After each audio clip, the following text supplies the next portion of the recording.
Assalamualaikum warahmatullahi wabarakatuh. This hey, 1, 2.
Attention to all guests and audience, we are about to start. Please be seated.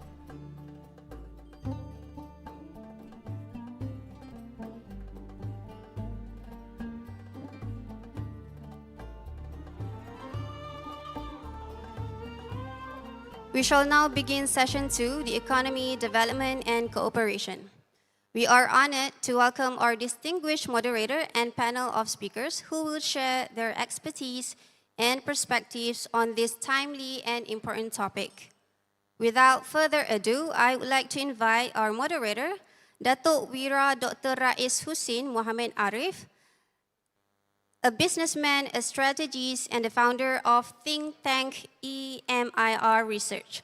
He previously served as the Chief Executive Officer of Malaysian Research Accelerator for Technology and Innovation, to take the stage and commence session 2.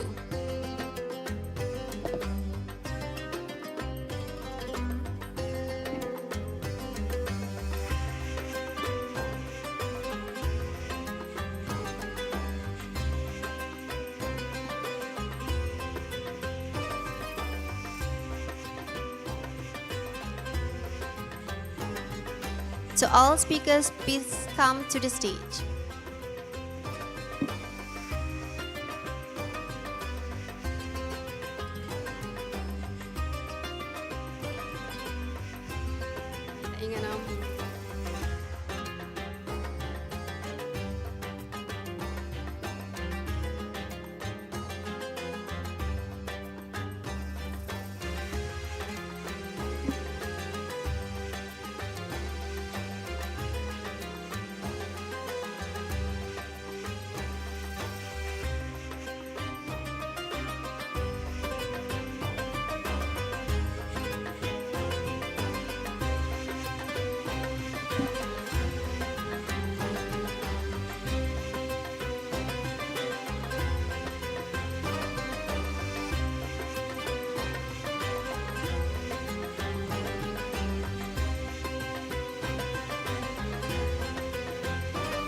Tansri, everyone gets 15 minutes first round, and if it is shorter, tak apa. And then my first question.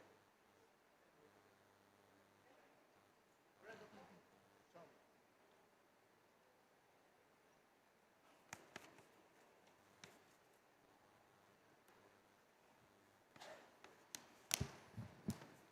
Tak jumpa Tan Sri.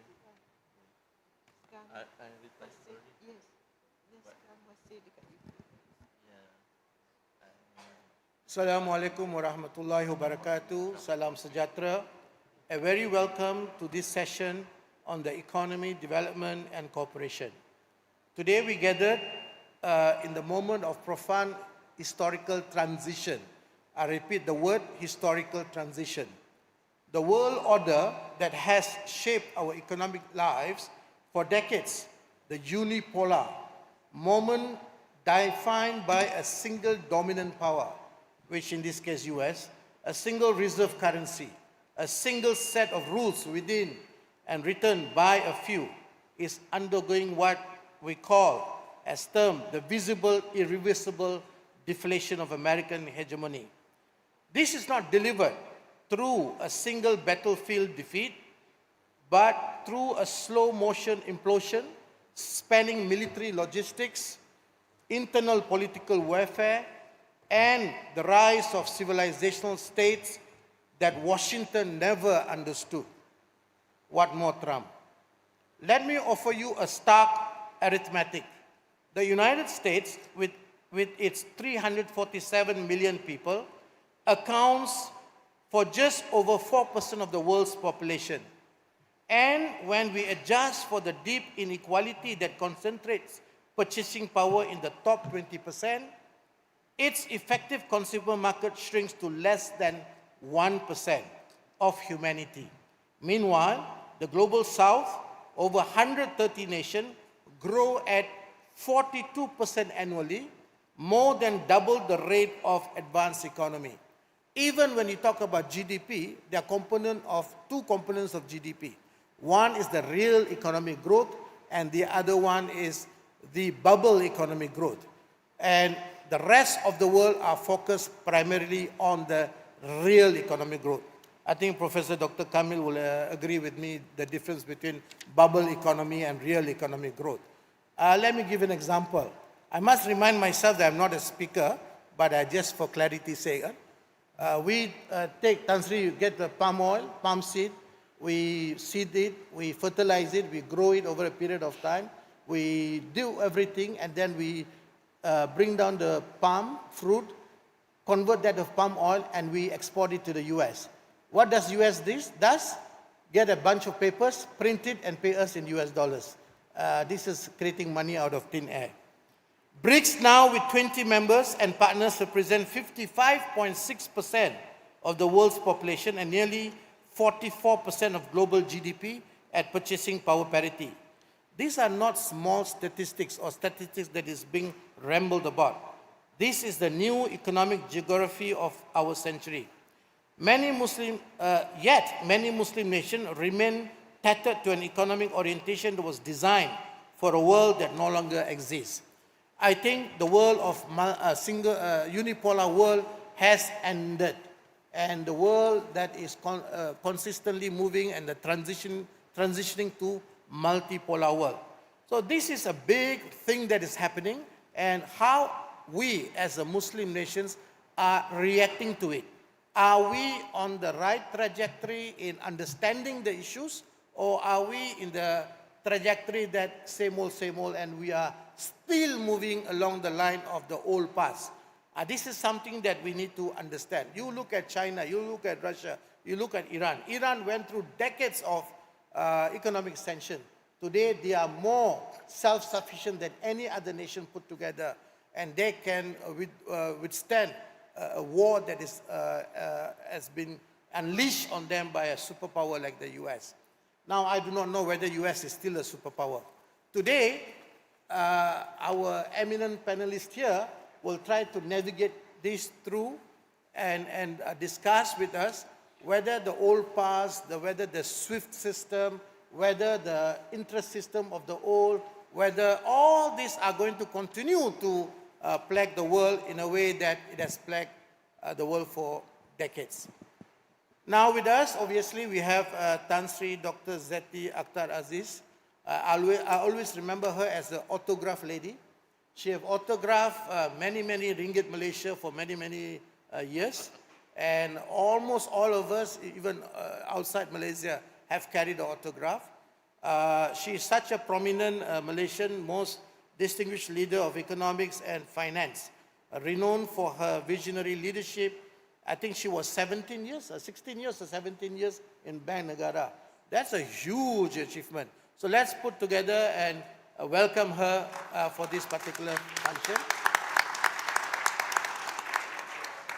A more detailed version of her, I think we need to organize a conference to discuss. So you can read that in the program book. Now we go to Tan Sri Dato Sri Dr. Noor AZLAN GHAZALI, also a Malaysian economist. Orang petani, orang Perak, yes. He pursued higher education at the University of Nebraska. The important part of which, he is the director of MINDA-UKM and also the chairman of SAS. Betul? Let's give him applause. Then we have my good friend NURHISHAM HUSSEIN. Nama saya RAIS HUSSEIN, nama dia NURHISHAM HUSSEIN, dekat-dekat. He is the economic advisor to the Prime Minister's Office, Malaysia. He has held illustrious positions before, including Chief Strategy Officer of EPF, dan berbagai-bagai. And he has been serving as the director, very profound, very intelligent, very soft-spoken, good listener, as far as I know. So welcome him for our panel session today. Then we have Dr. MOHIELDIN. He comes from the country that Mo Salah came from. Do you know where Mo Salah comes from? Do you know where Mo Salah comes from? Egypt. Cakap kuat-kuat sikit. Egypt. Okay, Egypt, Mesir. And he is an international renowned economist and a development expert with more than 30 years of experience in a global finance, economic policy, and sustainable development. He is also the UN Security Envoy on financing for the 2032 Agenda for Sustainable Development. So welcome him back to Malaysia. Apparently he loves Malay food. Yesterday he was whacking Malay food like no other. Okay, with that, I would like to just a little bit on the format. Again, I have to remind myself I'm not the speaker. Kadang-kadang bagi mic terus nak cakap je. So the first round will be 15 minutes each of our esteemed speakers. They will present their views, the deliberation on this. Remember, we are not going to be descriptive in our talk today. We are going to see what next, right? The IOOI model, input, output, outcome, and impact. Whatever we do, there's an outcome and impact to the nation and the people and the Ummah. Malaysia, part of ASEAN and part of OIC. I know OIC still exists, inshallah. They do exist, right? They do, okay. They do exist. So we have ASEAN and then we have Malaysia as a nation. So Malaysia has played critical role in many levels of regional cooperation. So with that, I would like to first invite Tan Sri Dr. ZETI Akhtar Aziz to present and give her words of wisdom to all of us.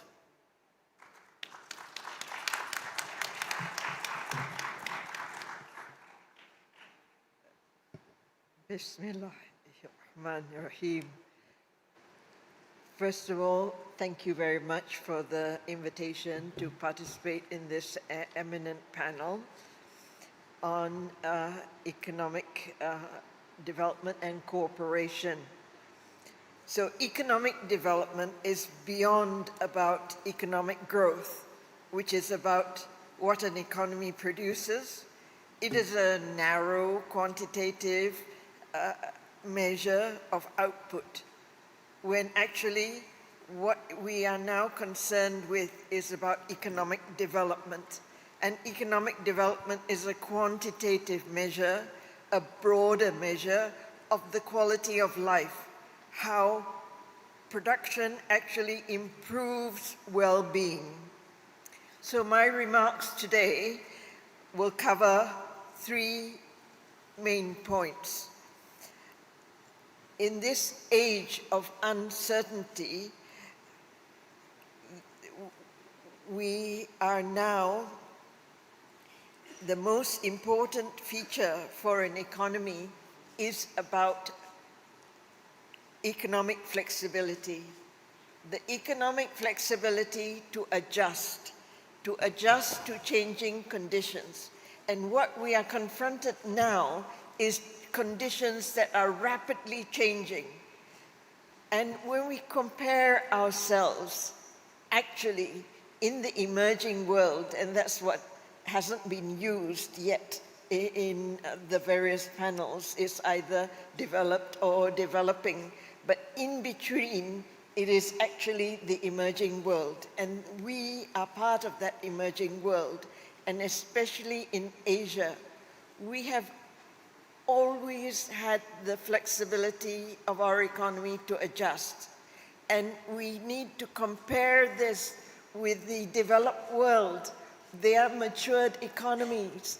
They have become rigid and unable to adjust quickly to the rapidly changing environment. And that is when they are prompted now to impose interventionist policies that affect the whole world. That is really very unfortunate. We have, from the beginning of time practically, Malaysia, for example, adjusted from being producing commodities and then being export-led and then being investment-led. I remember the days when we were the largest producer of air conditioners. Now we don't produce any at all. They are either produced in Vietnam or in Indonesia. So we had the flexibility to adjust, and that is very important, having this economic flexibility. And I will go on later to discuss how do we gain that economic flexibility. One of the most important aspects of gaining economic flexibility is what was discussed in the previous panel.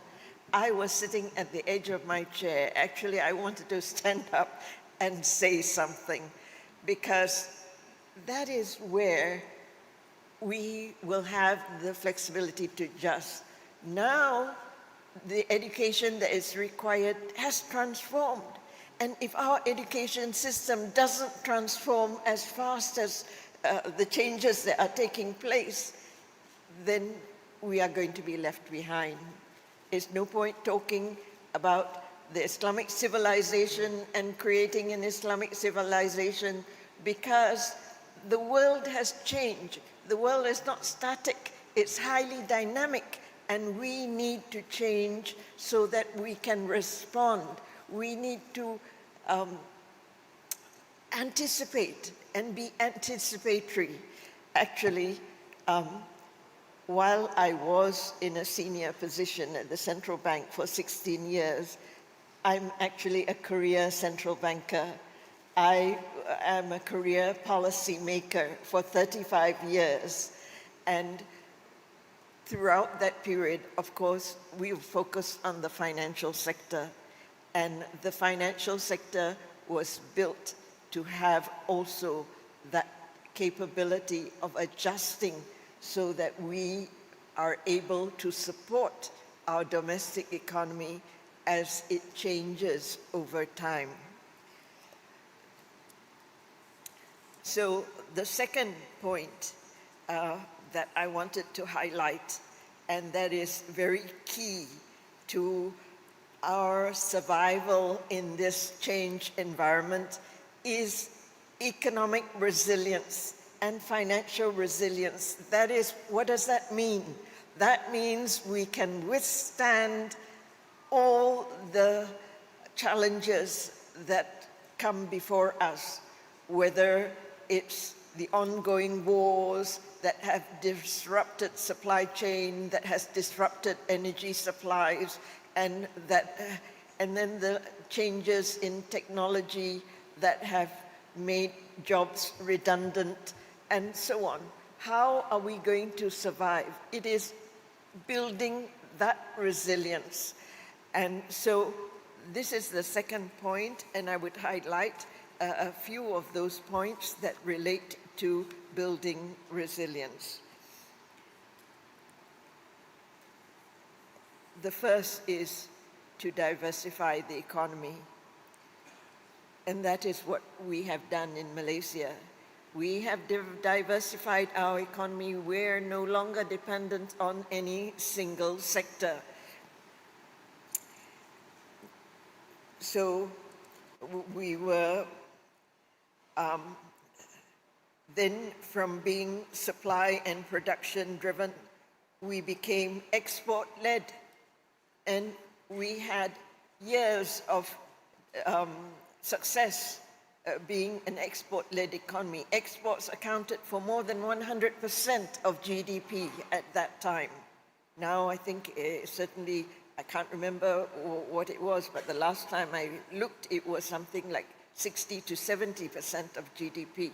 We're not now no longer so dependent on exports, because, of course, then we became investment-driven. And investment-driven meaning that we had all these mega projects and so on that drove our economy. But what is more important now, being demand-driven, which is also investment-driven, is we're consumption-driven. How did we manage to be consumption-driven? Of course, higher income, better health services, better social security system. We have some savings ongoing. And so people became more confident to spend a little bit more of their money, and that supports our economy, being a demand-driven economy. Then we strengthened our financial sector. The biggest lessons that were learned for us was the Asian financial crisis that happened almost 30 years ago. Probably most of you sitting out there don't recall it at all because you were too young. It happened, about 28, 29 years ago, or you were little children at that time. But it was a very painful lesson for most of Asia. But Malaysia did it right that time. I just want to say it, we did it right, because, and there was a well-known professor, I think he was a Nobel laureate. He was Paul Krugman. He's a Nobel laureate, right? Yes. In front of 500 people, he said Malaysia never needed to implement the kind of policies that we did, because all the other countries affected by the crisis also recovered. And of course, I was sitting in my chair. I was already governor, and you never put up your hand in an audience like that. But I put up my hand because I couldn't stand it. I said, Professor Krugman, you're absolutely right. We did recover at the time together.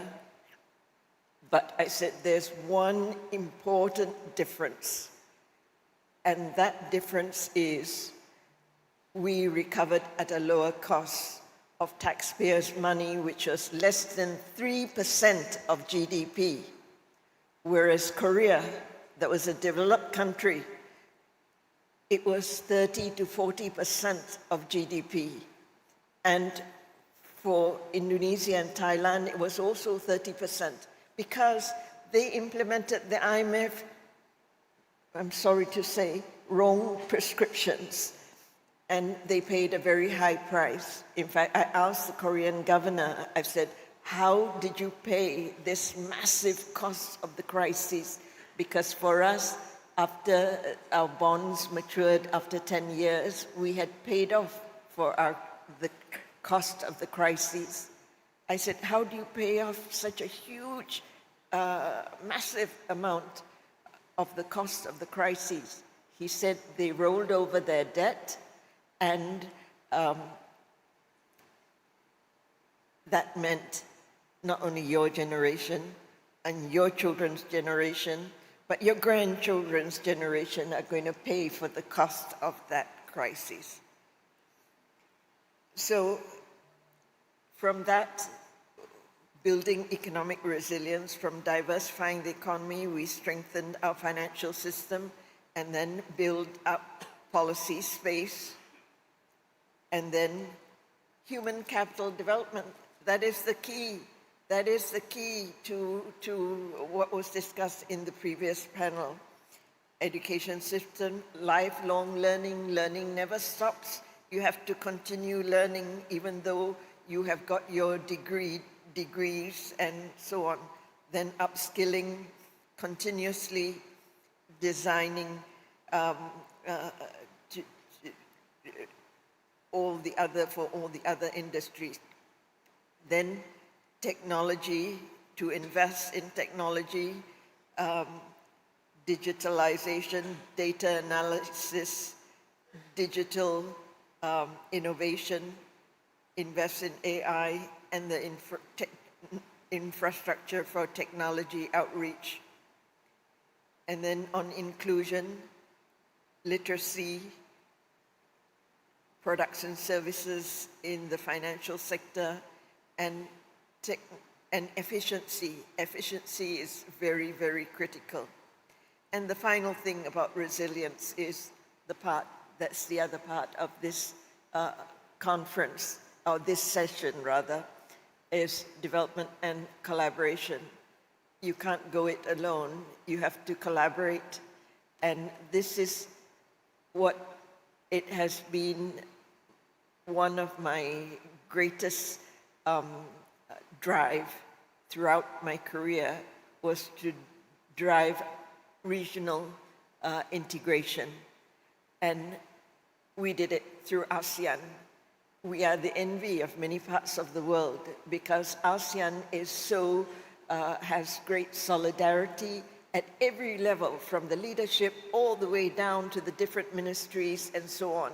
And we have a fund that's the second largest in the world after Europe, financial security in case we have problems and so on.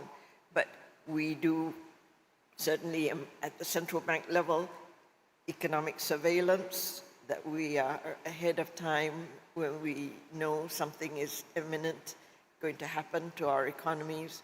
We are coordinated in every respect.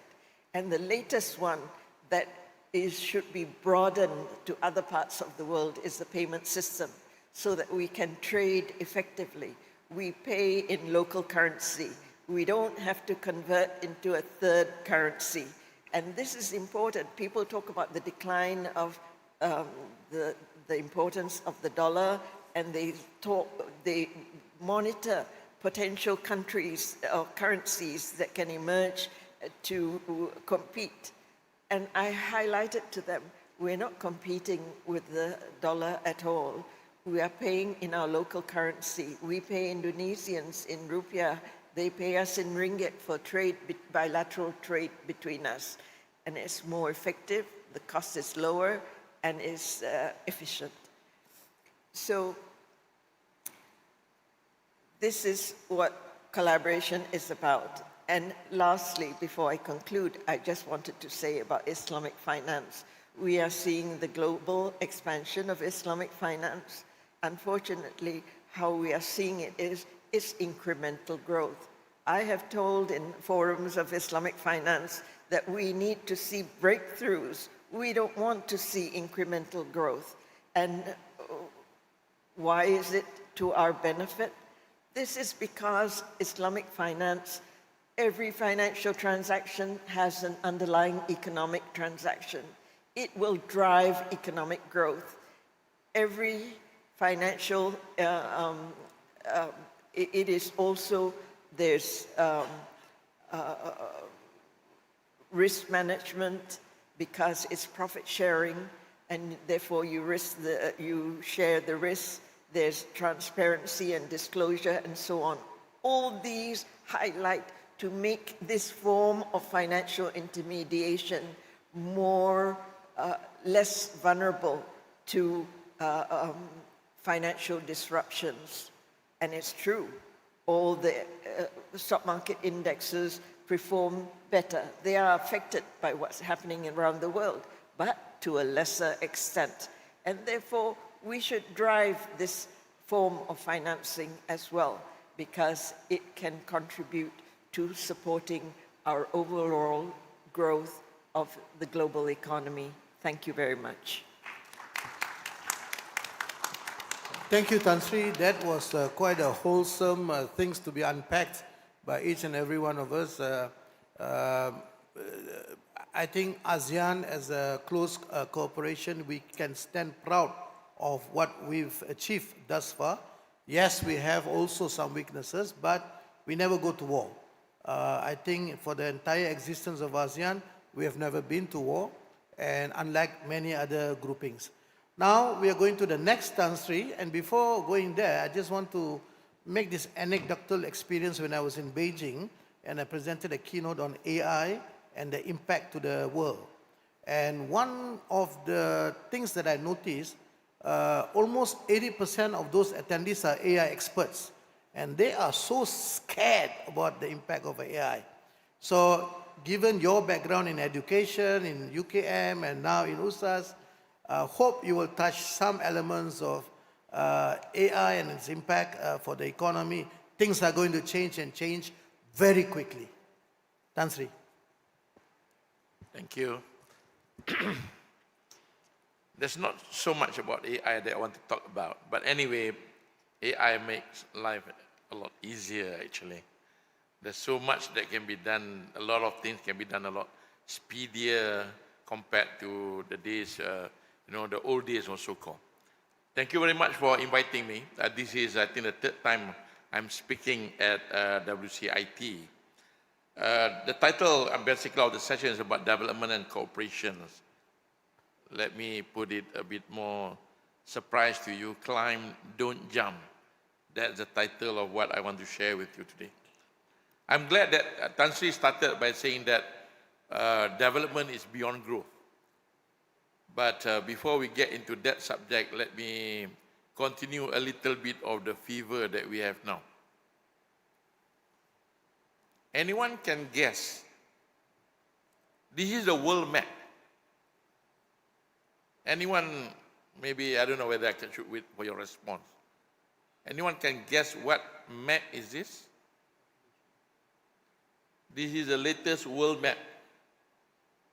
And it is all about the World Cup. When you put the map based on the winner of the World Cup, there are only 8 countries in the world that have ever won the World Cup.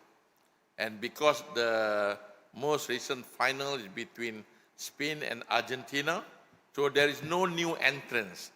So Argentina will get slightly smaller, Spain will get a bit more space in the new map. So I don't know, I mean, there are so many ways that we can look at the world.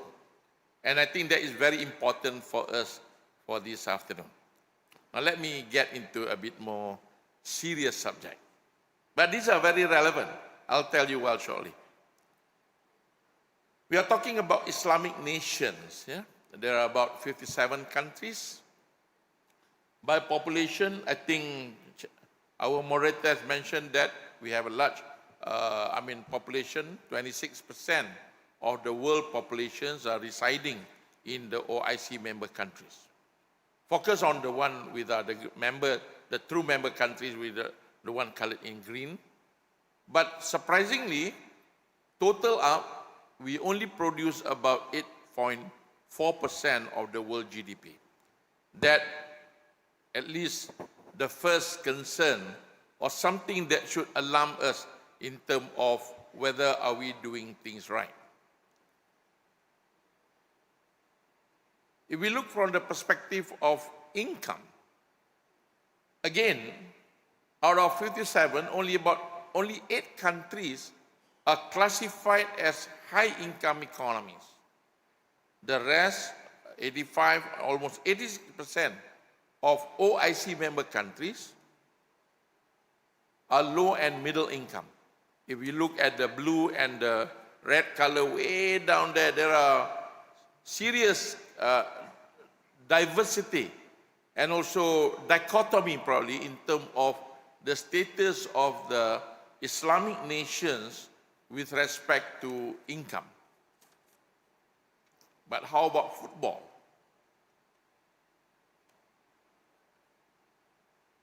While we are only 8 countries at high income, in the recent World Cup, 14 countries are basically get to the final round. And only 2 countries coming from high income, which is Saudi and Qatar, I think. And the rest are from middle income. There's no from low income. So football-wise, we are not that bad. Hopefully that we will be able to move to the better level and so on. But these are the situation. Again, when we talk about cooperation, the OICs are basically trying to promote the idea of collaboration, cooperation between Islamic nations. But the intra-OIC trade, for example, are very small. So we are yet to come to the level that will allow us, to be like in EU and so on, where the intra-EU trade is very high. So I'm depicting problem first. I'll come at the end of it, what probably that can be done. If we look from Human Development Index, the one in the red dot at the border of high to very high, Malaysia is located way at the border there. But again, imagine that 20 countries of OIC member countries are in the category of low Human Development Index. And there are only 10 countries at the very high and the rest are low. Those in greens are the OIC member countries.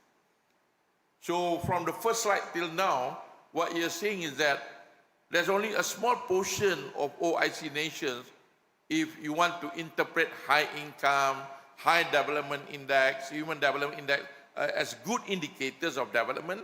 Maybe you can see that the significant portion are yet to be there. Let's look into few other, this one I will go very quick. We talk about competitiveness, though this is 2019 data, but pretty much it remains the same. Most of OIC member countries are way behind. If you look into IMD, competitiveness index and so on, again, most are at the very low end at the bottom. Few other indicators, some other enabling environments. Tan Sri mentions about institutions, financial system and so on. Again, institution, infrastructure, ICT adoption, macroeconomic stability. Again, most are on the bottom side. Malaysia is considered among probably, well, I would say the best or maybe at the upper side in terms of all of these enabling environment that will promote economic development. Similarly, with labor market, financial system, all these are telling the same issues, that we have quite a serious situation where many Islamic nations are at the bottom of many of all these competitiveness indicators. Now, if you want to talk about cooperations, how do we cooperate? But before I go into that, I want to highlight about growth. If we take as a group, OIC member countries growth are pretty much the same.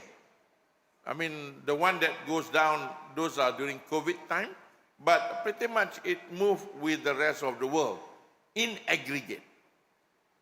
Some of the concern that I have, especially for us in Malaysia, we have a serious tendency, we have a very high tendency to look at growth numbers as something that tells everything is good. You know, when we talk about, for example, the most recent geopolitical tensions in the Middle East, when IMF says that our economic growth will not be affected as much, then everybody feels that, Alhamdulillah, that's great. You know, we talk a lot about growth, but we seldom ask ourselves whether is growth really good at all time. Malaysia's economic growth, if we take from 1990 all the way now, is about 5.4%. If you remove the crisis time, it is about 6.4%. But yet we have so many structural issues, some challenges in terms of development. I tried to look from the dimension of growth. I'm trying to see some good association, not really causation here. But what I see is that if we look from income per capita, we look from HDI ranking that I've shown earlier, and a couple more like in terms of competitiveness and complexity, economic sophistication, growth doesn't seem telling us so much. So we have to be very careful about looking at growth. Now,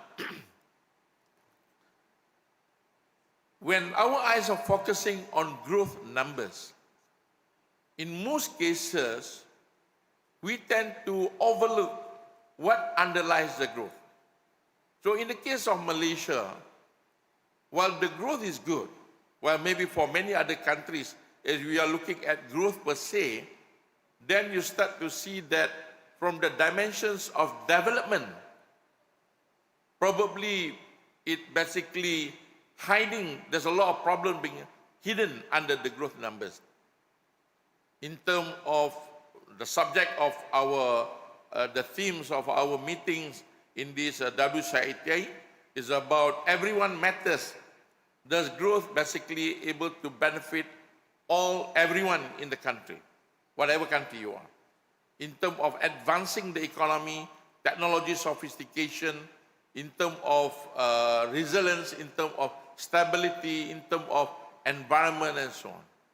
Now, to me, the caution that I try to throw here is that when you are so addicted to growth, you are actually in the mode of jumping. Development cannot be done through jumping. It needs you to climb. That is the main message that I want to share with you. Now, if you look at development, there are countries with various stages of development. Some has already been up there at the top of the ladder. Some are climbing. Few probably are way at the bottom.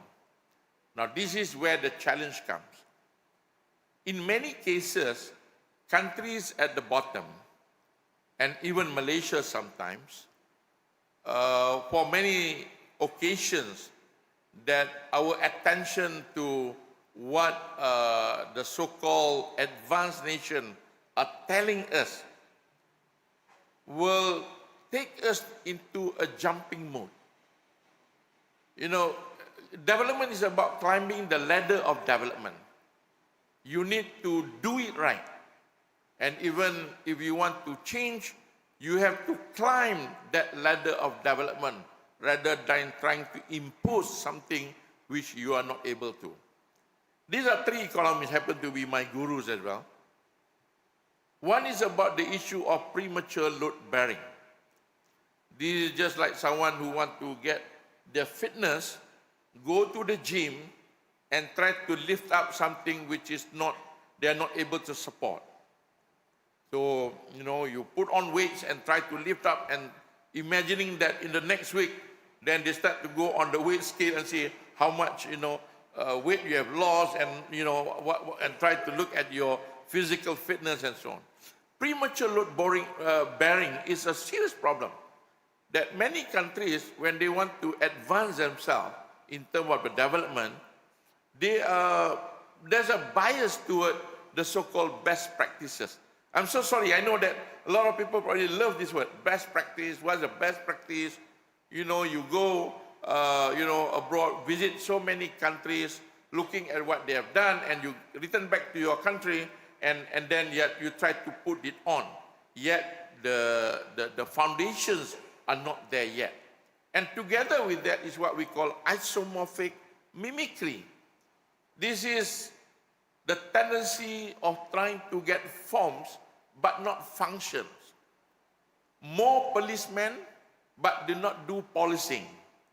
More teachers but are not teaching. For example, like the premature load bearing and isomorphic mimicry, one good example that normally being adopted is that they went abroad and they see a one-stop center. And when they return back and say that, okay, look, that country has a one-stop center, we better have a one-stop center as well. Not knowing how the one-stop center to function. And what turns out to be is that everything stopped there, instead of getting the things to move a lot faster.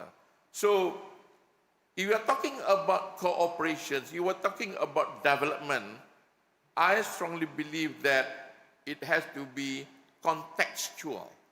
How country A will develop and how country B are developing cannot be the same. A mere mimicry or adoption of best practices without considering the context of the nation will only get things to be failed. So we have to be very careful about that. And maybe for the Islamic nations, since Malaysia is on the upper northeast edge in many charts, probably the best way to cooperate is to cooperate someone who are slightly above you, who recently get out of that problems. And that probably will be a cue toward globalizations, cooperations. Summing up, the first three bullets, I've just said just now, but maybe I want to point it to USAS. We have been organizing this conference for the 8th round. So if you assume that every 2 years, meaning that it's almost 16 years. I have a serious concern about us coming every 2 years and sharing ideas. And after this, we go back to where we are and come back again in 2 years and sharing ideas. How about we lift up WCIT a little bit more? Let's try to lift it up in the sense that in between the 2 years, why not we come out with the programs that will able for us to walk what we are talking here. There are so many great ideas being forwarded, but if we are able to bring the OIC nations, of course not all of them, but selected of them, to come here and to discuss a bit more in a smaller group in terms of how do we do it, how do we execute it, enhancing our capabilities, enriching our understanding and exploring ideas, what that probably best way for us to lift up the development, especially among OIC nations. So this last bullet, I throw it to Prof. Datuk Wan Sabri and the team. Shall we do it? I don't know. The answer is yes or no. If it's yes, then let's work it out. Thank you very much. Thank you, Tan Sri. I think he put forward a challenge to USAS and the team here that apart from organizing contestation of ideas every 2 years, isn't it better to transform some of these ideas to workable, credible solutions? After all, we are all here to find solution to never-ending issues of the country, of the nation. I think Cik NURHISHAM will agree with me on that. We need to find solution. Cakap tu senang. When we discuss, we talk, it's quite easy. Promises can be made easy. But to solve the problem, I think one important thing Tan Sri touched is growth good? Inherently, it's not bad. But is it good? Is it sufficient? Does the growth touches every 34.3 million people of Malaysia, forgetting not the 4.7 million documented and undocumented immigrants as well. So we need to understand this. What growth about we talking about? Data center investment, FDI, good? Or we need to talk about food security. We still import 73% of our chili. We still import 85% of our beef. We still import 98% of our dairy products. We keep on importing. So what can we do? I know USAS has a food security department or something. So okay, good, having department, what's next? So I think these are the things, NURHISHAM, I'm trying to push it to you and see, because you are working in the most important office in Malaysia, the Prime Minister's office. And you have years of Dato Sri Anwar Ibrahim, day, night, evening, afternoon, subuh, fajar, zohor, every time. So, all yours.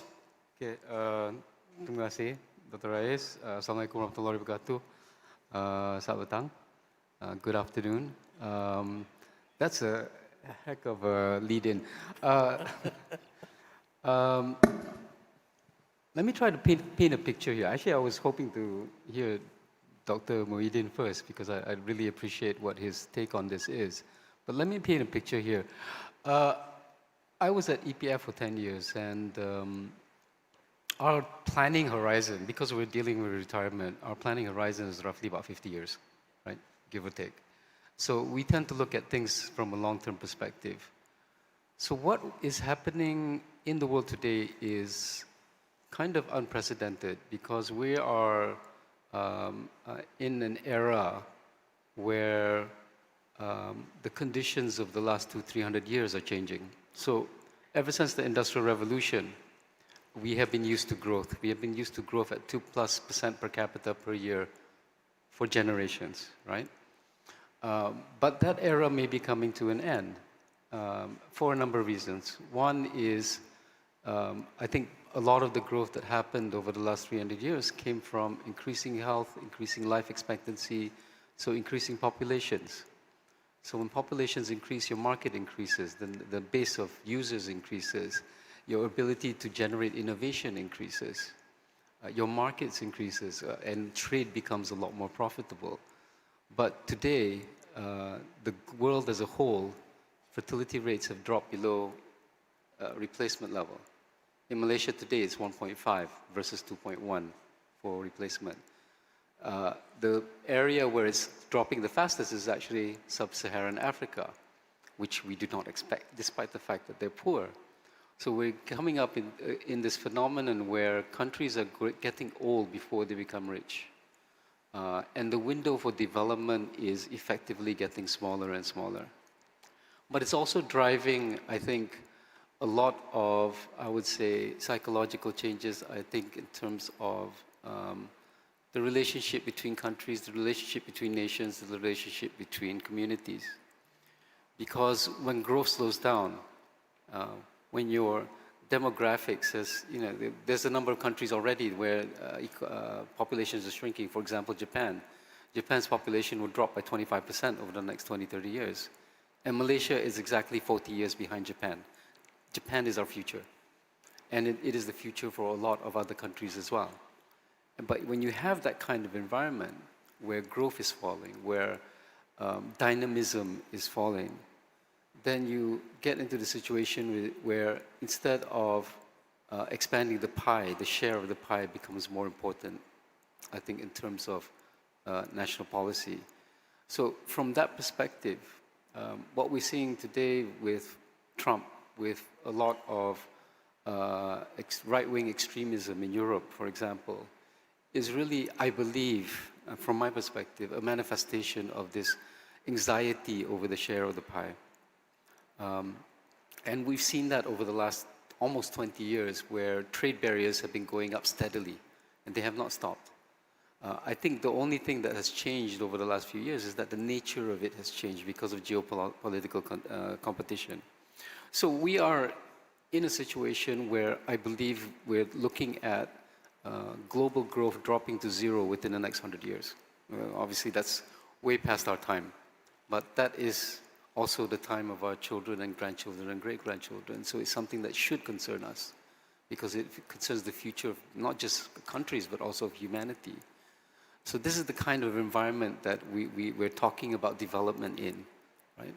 Where things are getting a lot dicier, I think, in terms of our ability to grow. So that's where we are. And I think the challenges facing Islamic countries is just that window is closing.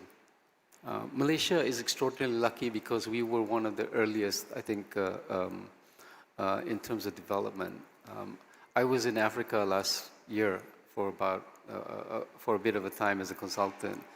And I know we talk about a lot of the structural issues that we face in Malaysia, but Malaysia is extraordinarily lucky. Malaysia has some extraordinary advantages because we're right next to the Straits of Malacca, because we have a history of trade, open trade, because we are the confluence of many different civilizations, right? Where we can get all these ideas and innovations and openness to what's outside. Somebody like Sudan does not have that advantage, right?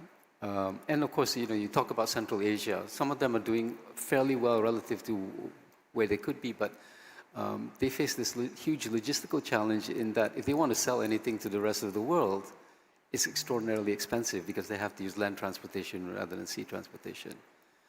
And compared to the kind of challenges a lot of African countries are facing, I think in terms of development, especially, I'm being general here, not just Islamic countries. Most countries in Africa have these same problems. Most countries in Central Asia have these same problems. Development is extremely hard. We talk a lot about the middle income trap. I think that narrative is wrong. I think we should look at it the other way. Growth is hard. Development is hard, right? Nothing guarantees you being able to reach a level of development. So we're faced with this problem of social insularity, and I think trying to get over that, I think, is going to be a big hurdle. So when we talk about the development side of things, I think some of the things that, we talk about the resource curse. A lot of Islamic countries, even the very high income ones, are essentially beholden to commodity trade. I think Malaysia is lucky in that we've managed to diversify, but if you look at the top 5 or 6 countries, they're all basically oil and gas based, right? And while they have tried to diversify, you have this resource curse where because you have these resources, you will invest in them. And that takes away investment from other things, right? It takes human resources away from other things. Do you want to say something? So, yeah. Anyway, so I think there is that element of a resource trap that a lot of Muslim countries are facing, where they cannot diversify because a lot of the resources, a lot of their resources are going into commodities, right? And those initial conditions matter. Some of the implications of this when we talk about slower growth and social insularity is that, and especially what's happened over the past year or so with Iran and US, is that one, we're looking at trade barriers going up. Second is that trade is being hit, both in terms of logistical costs, but also in terms of non-trade barriers. And I think something that's probably coming into the conversation today is economic security. My team, my crisis team, when we were mapping out Malaysia's vulnerabilities, we were quite shocked at how many there were. Not so much in terms of the diversification of industries that we have, because we are diversified, but a lot of basic materials that we rely on, and the fact that we are part of this global supply chain and not the whole of it, means that we are highly dependent on trade. Means that to keep our economy going, we are dependent on a small number of other sources. Just for example, because we're an oil and gas producer, we produce nitrogen fertilizer. But within nitrogen fertilizer, there's nitrogen, there's ammonia phosphate, there's ammonia chloride. We cannot produce ammonia chloride and ammonia phosphate. We do not produce potash. We do not produce potassium. Potash especially, we rely on just one country in the world for almost 100% of our potash. And that's a huge vulnerability. We rely on 60% of our coal supply from one country. That's another vulnerability. All right. We rely on, I think, just 1 or 2 countries for our sulfur. So I've had to become a chemical engineer these past few months, not just an economist. So these are some of the things that we're mapping out, and we're looking at it from the point of view of also geopolitical competition. There's quite a few countries now that have explicit economic security mandates or laws. Japan has one, Korea has one, Canada has one. The Americans are, well, they don't have a law, they have a bunch of laws around that. Europe is moving that way as well. And that, again, has implications for economic development for other developing countries, because when you look at economic security, you're basically saying, I want to produce it here, or I want to, only my friends can produce it. So we're talking about things like industrial gases, industrial materials, rare earths, which is a big point of contention right now. Right? For Malaysia, I think Dr. RAIS has mentioned food security, very critical for us. And we're looking at it from the entire supply chain, not just in terms of the final food product. Because the final food product, we've got enough, because we can import it. But we import it from where? Where do the supplies come from? We are fully self-sufficient in chicken, but there is a dependency on chicken feed, which we do not produce almost at all. Right? We get it from Brazil, Argentina, and a few other countries. So we're dependent on those countries to make sure that our supposed self-sufficiency is okay. So looking at it from a policy perspective, I think one of the things that we're doing now is that we're looking at things from we're inserting a national security perspective into economic policy. And that's something that is both, I think, necessary, but also very worrying, because when you talk about adding economic security to what is essentially a free trade construct, you're adding cost, you're adding to prices, right? You're having to accept inefficiencies for the sake of robustness. So that is a price that eventually has to be paid by our consumer, right? And that implies, again, slower growth. Right? So these are some of the challenges we're looking at over the next 20 years or so, where you're looking at energy security, food security, industrial independence, and really having to think about the entire supply chain rather than your little portion of it. And this is also within the context of geopolitical competition, which makes things a lot more difficult. So what can we do about things like this? Well, one thing is that I think for an economic security plan, one is actually creating a framework where you actually think about it explicitly, right? So that has to be inserted into a lot of the planning process. It also has to be inserted into, for example, our negotiations on FTAs. It has to be inserted into our diplomatic relations with other countries. And I think Malaysia has come through this Iran crisis relatively, well, inshallah, we will be able to go through the whole thing very well. But so far, we have been one of the least affected countries in Southeast Asia. And that is through a lot of work, I think, behind the scenes, working with countries, because trade is being weaponized these days, right? And we've seen that in the US, we've seen that with China, we see that in terms of economic nationalism. When the crisis hit, China stopped all exports of plastic and refined fuel, right? And they were one of the only alternative sources aside from the Middle East for plastic resin, right? And we had to really talk to them to get them to release some for us. And I would say right now, I can say it now because that particular crisis is past, but we were very concerned about dialyzers at one point. And a dialyzer is a plastic filter that you put into a dialysis machine. You cannot ration this. You have to have a supply, otherwise people die, right? So we managed to get a supply, we managed to get the filters up and running. So, alhamdulillah, that's done, right?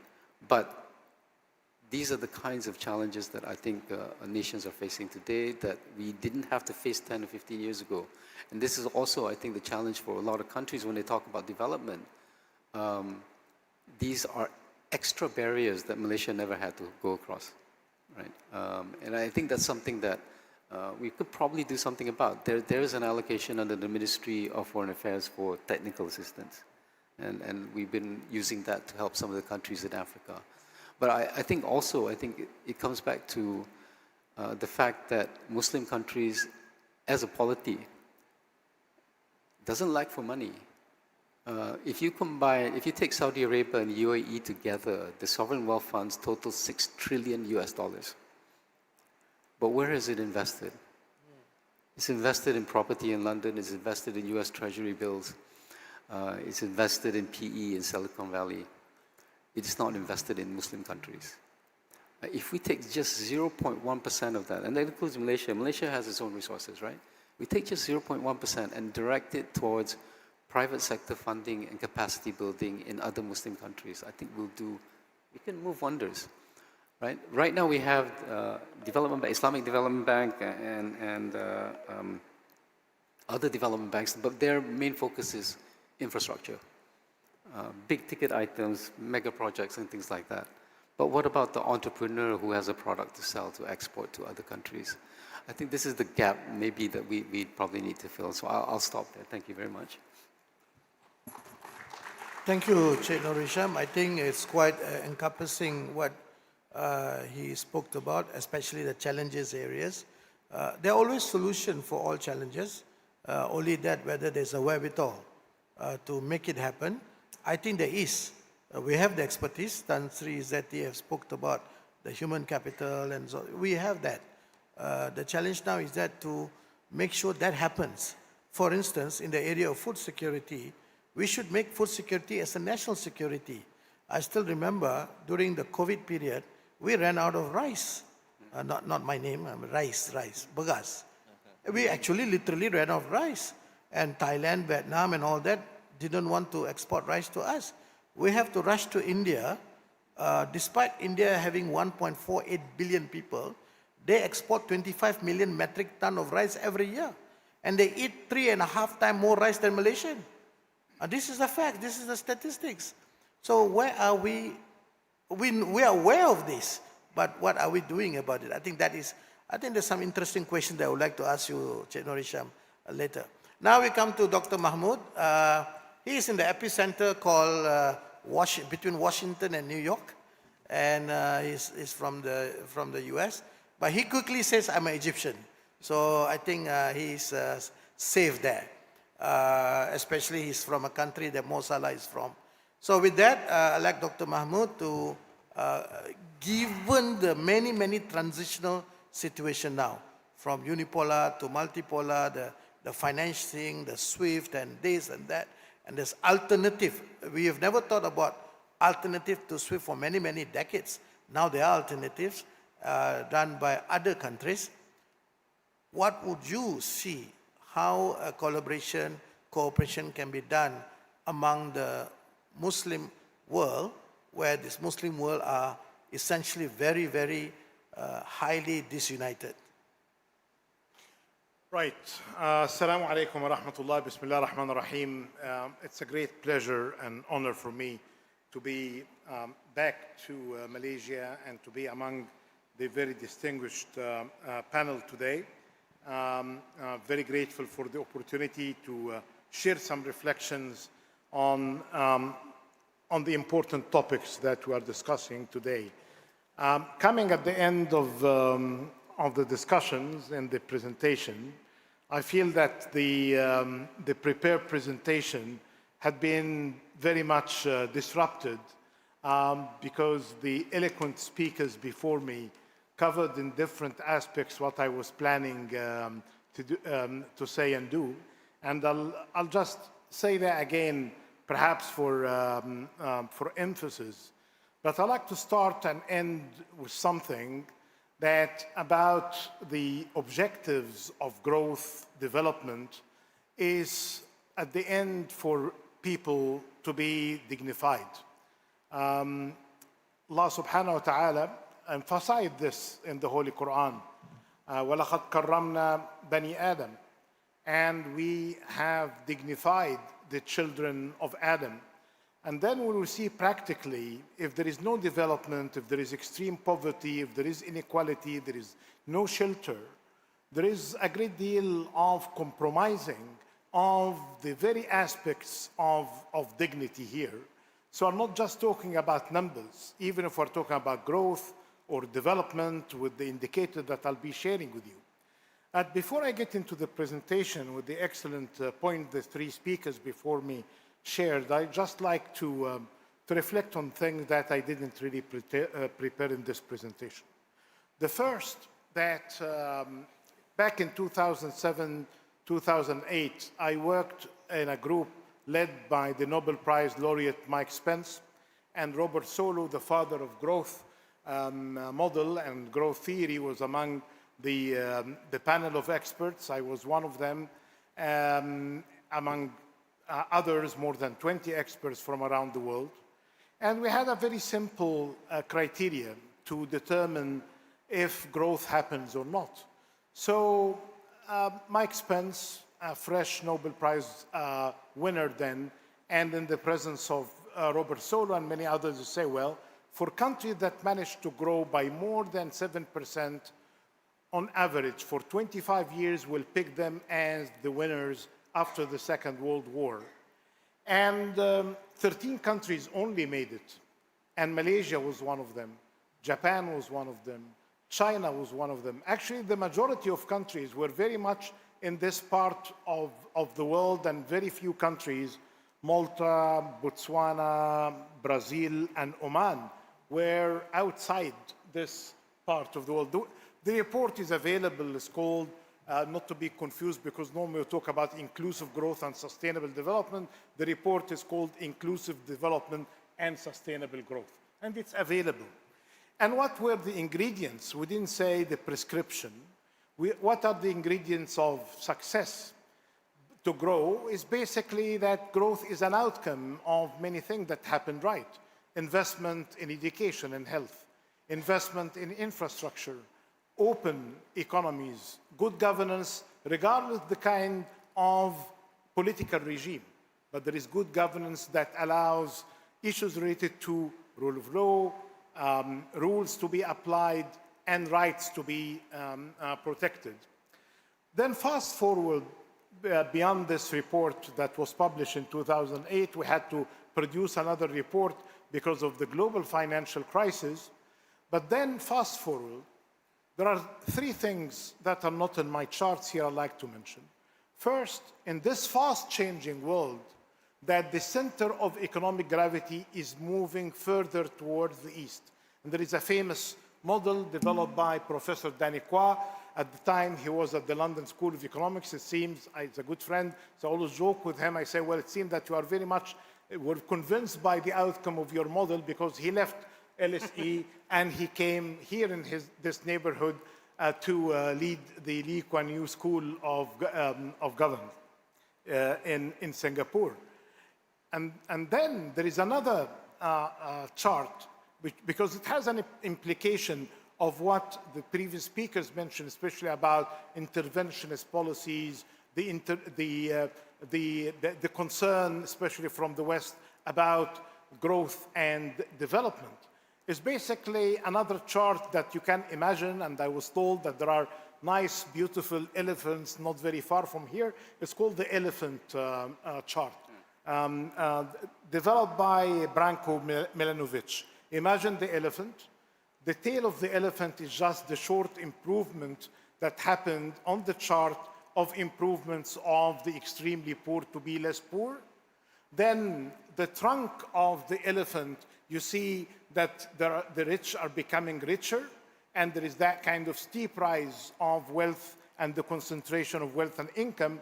But then the interesting, and not very interesting for some, the body of the elephant, the rising curve, is basically the rise of middle class in Asia, and the declining curve of the elephant toward the trunk is the decline of the share of the middle class and the middle income groups in the Western Hemisphere. This is very much explaining many things of what we see, especially on the extreme right and its rise. So fast forward, we cannot really talk about development without peace and humanitarian aspects of them. And this is basically the mandate of the UN, and it's the mandate as well of the OIC, the 57 countries. And it's very much right, the figure is mentioned. Yes, 57 countries, 2.2 trillion, 2.2 billion people, but again, their share of GDP, global GDP, is less than 10%. Sometimes we like to improve the figures by citing purchasing power parity to say it's 14% rather than 10%, but still very much less than our share of population globally, which is more than 25%. Some politicians, I hope that they are not here, they blame everything wrong that happens on external shocks, on COVID, on the war in the Ukraine, in the catastrophe in Gaza, in other problems, including now in the war in the Middle East. But here, even before all of these kind of shocks, we're talking here about 2019, 4 years after the blessings of the Sustainable Development Goals, actually, the world was not on track to achieve the Sustainable Development Goals. So it has something to do with domestic policies, whether that we're investing adequately in human capital, in digital infrastructure, in improvement of natural capital or not. And the outcome of that I was just in New York a few days back when the recent update on the state of the Sustainable Development Goals is telling us that only 17% of the Sustainable Development Goals, as you know, there are 17 goals, 169 targets. We're only able to measure 130 plus of them, but of what we can measure, only 17% of them are on target. And the rest are slightly or significantly off track, and worse, that 15% of these targets are worse than what we were back in 2015. This is very worrying, and we should be concerned. This is not an eye test, but if you are seeing more red and orange than what you see of green, your eyesight is right. Unfortunately, this is the state of development in the OIC countries by country. These are the 17 goals in the columns, and here we are putting all of the countries of the OIC.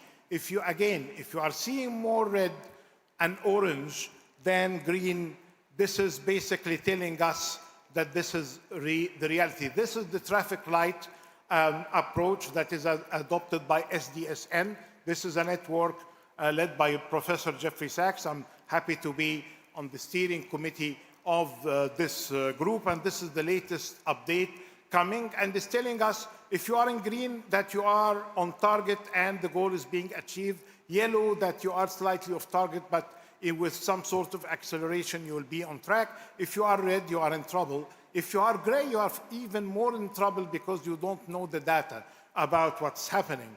So this is the state of the OIC countries.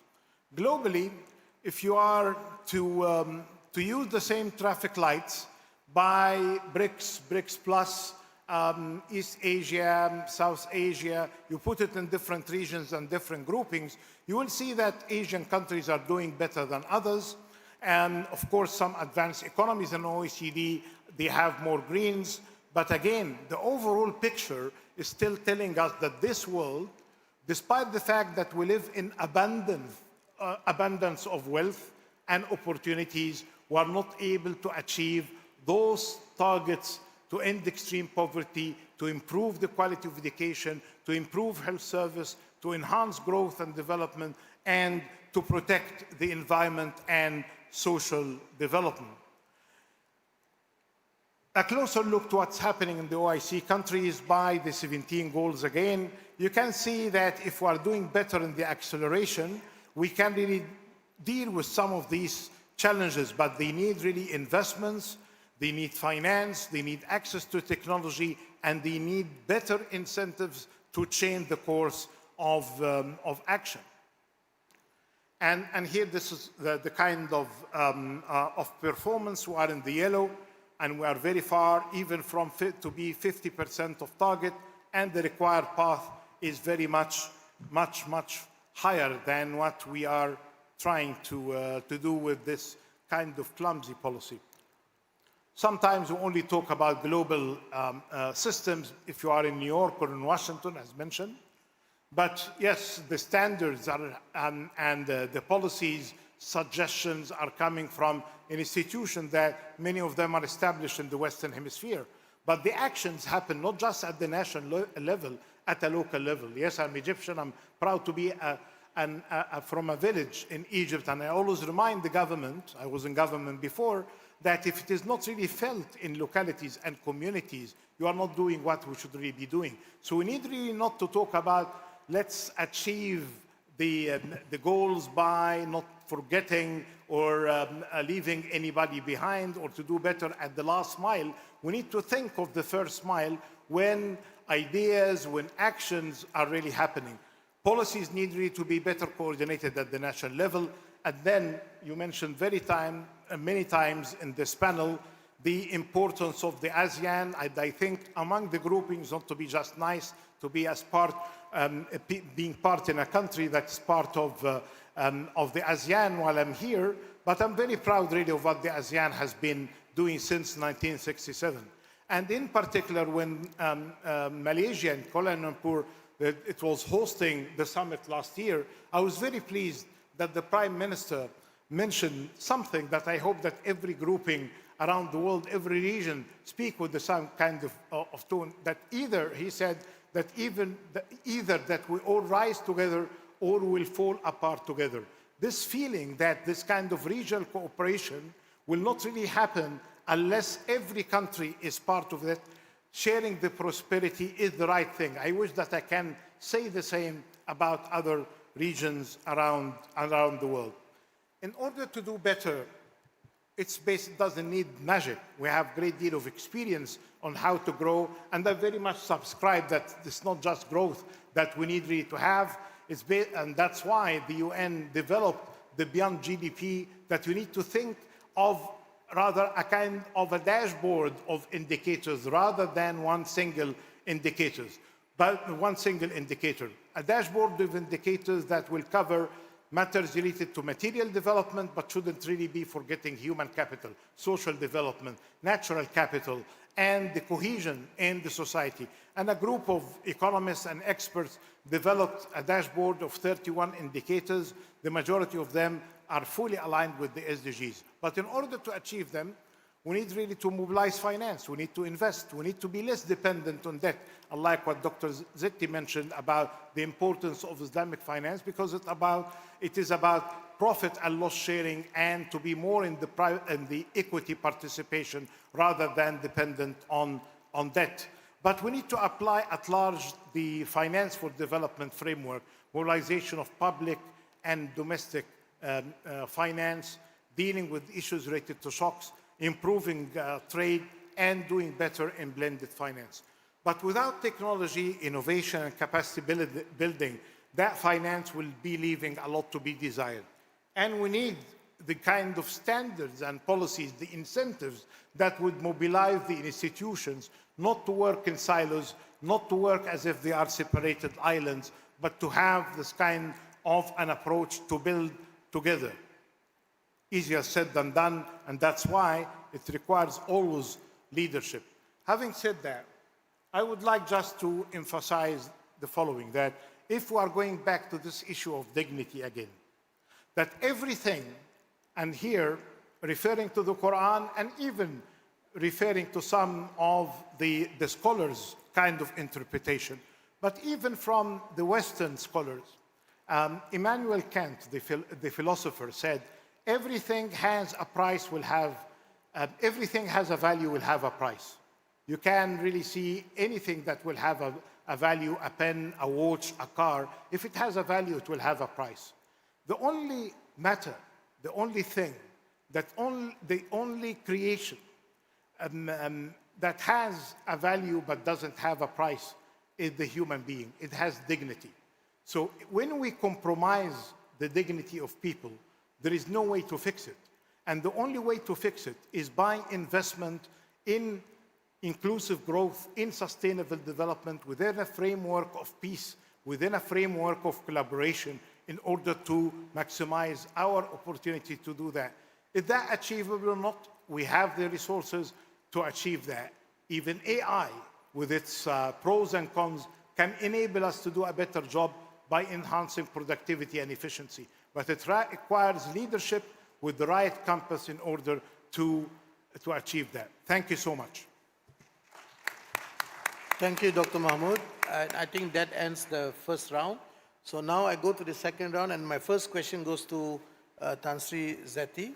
Many research has consistently argued that the old financial architecture, SWIFT, dollar-denominated trade, creates dependency and Western capital as well, markets, is a form of structural dependency. How Malaysia and the Muslim nation get out of this dependency and go for an alternative ways so that they can still pursue the pathway of growth that is important for the respective nation and the people.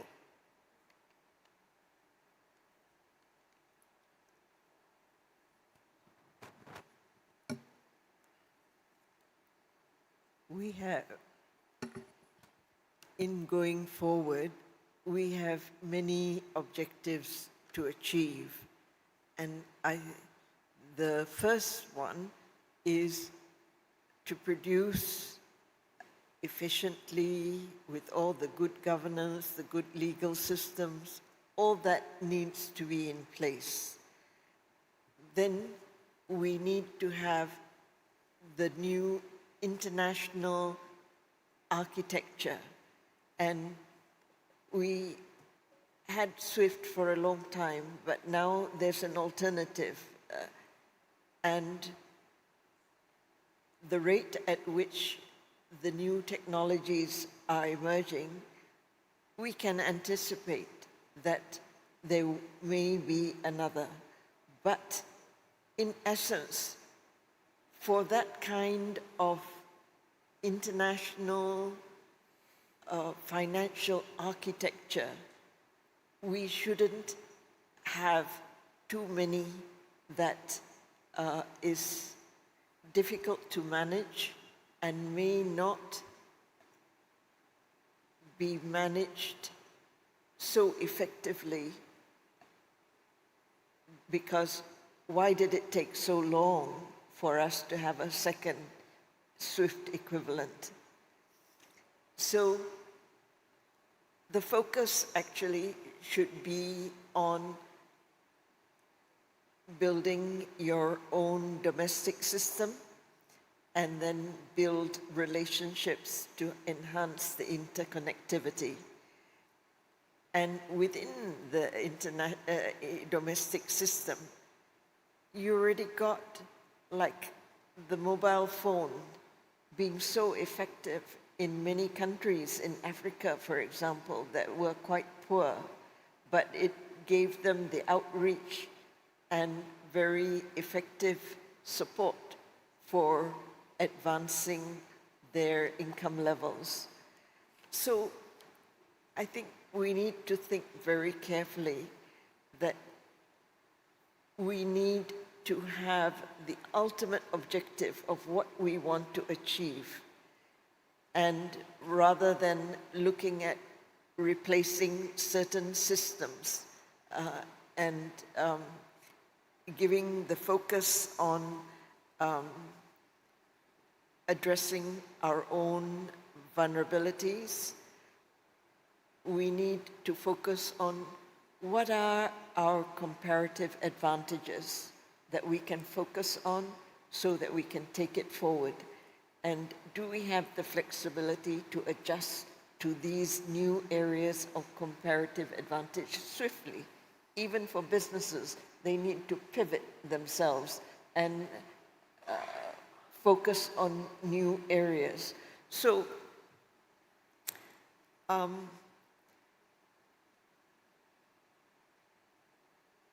lot of things that have held countries back are their own barriers.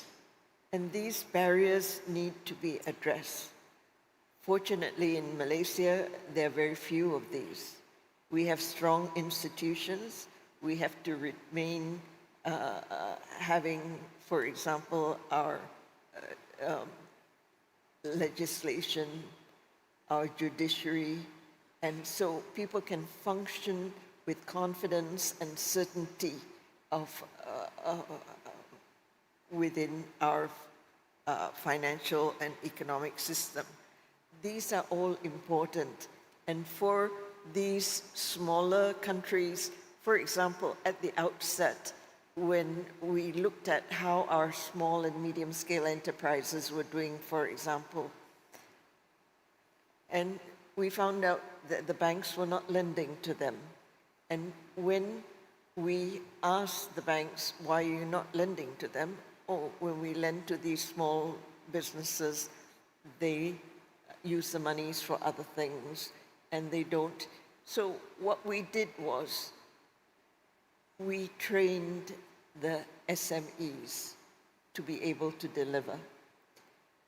And from contributing 6% to the economy, I can't remember how many years it took, but they contributed 34% to the GDP.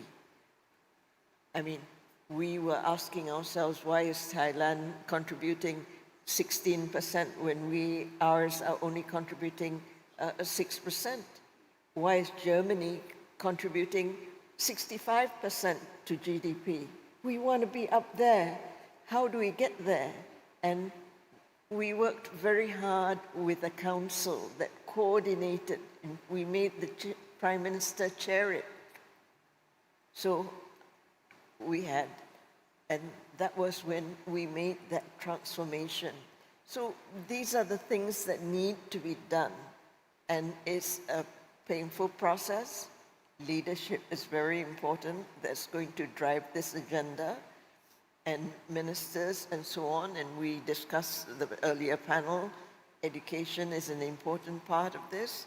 So these are all the things that need to be addressed before we can look at other things. But as I said, I'm all in favor, and this is what we worked on years ago, and now it's paying off. Payment in local currency, gosh, that's going to really take off, and we have the infrastructure and so on between Malaysia. These are all high exporting countries. With China, we've already got the arrangement with China, bilateral payments arrangement, and so on and so forth. So these are, the world is just going to be multipolar. We're not looking at unseating anyone. It's just going to go along to who has the comparative advantage, who has the efficiency to deliver, and this is what we will take. Tan Sri, it's not easy to question you like this, so I want to take this advantage to do this, right? Our currency settlement, as you said, Yes. has reached 82.1 billion. That's a huge settlement in our currency. Yes. Our settlement with, say, in renminbi in China, it grew from 1.2% to 25.6%. So it's a huge growth. And you, as a walking encyclopedia of central banker, do you think the barrier could be for all this is the IMF and World Bank in themselves? That is a speculative question. I always believed, whether I'm working for our leadership, because as a central bank, you look at who is the leader, and that is, and in this kind of situation,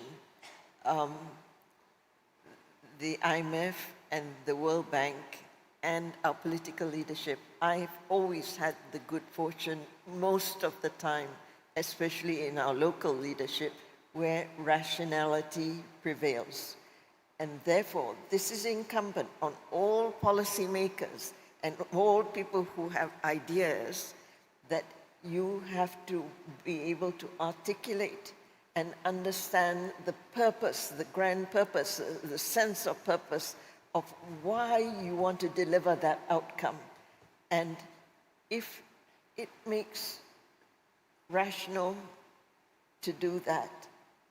Rationality has always prevailed, and therefore it's incumbent on us to change their thinking. I learned a new word recently, to be an architect of influence. And then I looked it up, and they said the most good example of an architect of influence is Nelson Mandela.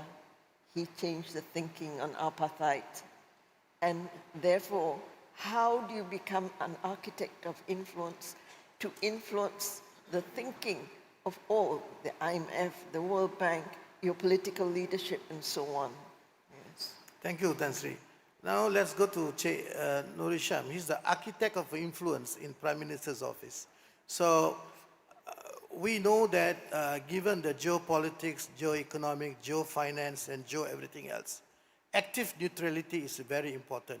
And Malaysia has been playing a very good role in active neutrality until recently when we signed the reciprocal trade agreement.